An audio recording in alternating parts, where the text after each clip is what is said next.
মধ্যপ্রাচ্যের যুদ্ধ কতদিন চলতে পারে? 1-2 সপ্তাহ, 1-2 মাস, 1-2 বছর বা 1-2 দশক? কতদিন চলতে পারে? আমেরিকা কি খুব শীঘ্রই এই যুদ্ধ শেষ করে বিজয়ীর বেশে ঘরে ফিরতে পারবে? আমরা যদি ইতিহাসের দিকে তাকাই তাহলে দেখব আমেরিকা ভিয়েতনামে 20 বছর যুদ্ধ করেছিল। আমেরিকা ইরাকে যুদ্ধ করেছিল 8 বছর।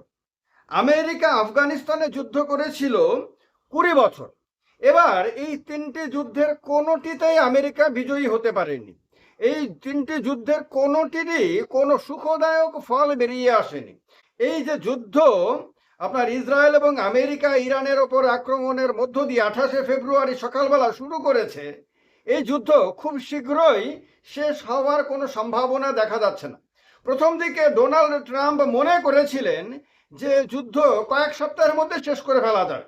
যেভাবে ইরান আপনার তার শত্রুপক্ষের ওপরে হামলে পড়ছে, যেভাবে মিসাইল মুড়ে মুরগির মতো বর্ষণ করছে, ড্রোন হামলা করছে, যেন এগুলি খেলার জিনিস, সেই রকম ভাবে আক্রমণ করছে, তখন গিয়ে আমেরিকা বুঝতে পারছে, ডোনাল্ড ট্রাম্প বুঝতে পারছেন যে কয়েক সপ্তাহের মধ্যে বোধহয় এই লড়াইটাকে শেষ করা সম্ভব হবে না, এটা আরো অনেক লম্বা সময় লাগতে পারে।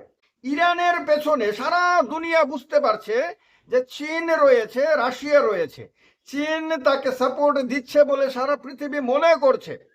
আর রাশিয়া এবং চীন কোনোভাবেই চাইবে না যে আমেরিকা এই যুদ্ধ থেকে খুব শীঘ্রই নিস্তার পাক। কারণ হলো আমেরিকা আপনার দেখুন ইউক্রেনের সঙ্গে যুদ্ধে রাশিয়াকে কিন্তু আটকে রেখেছে।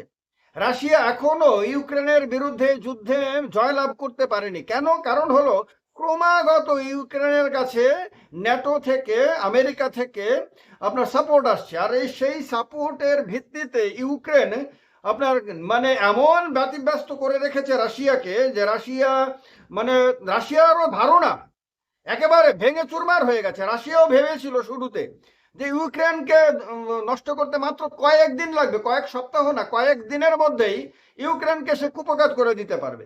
কিন্তু আজকে কয়েক বছর হয়ে গেল পারেনি।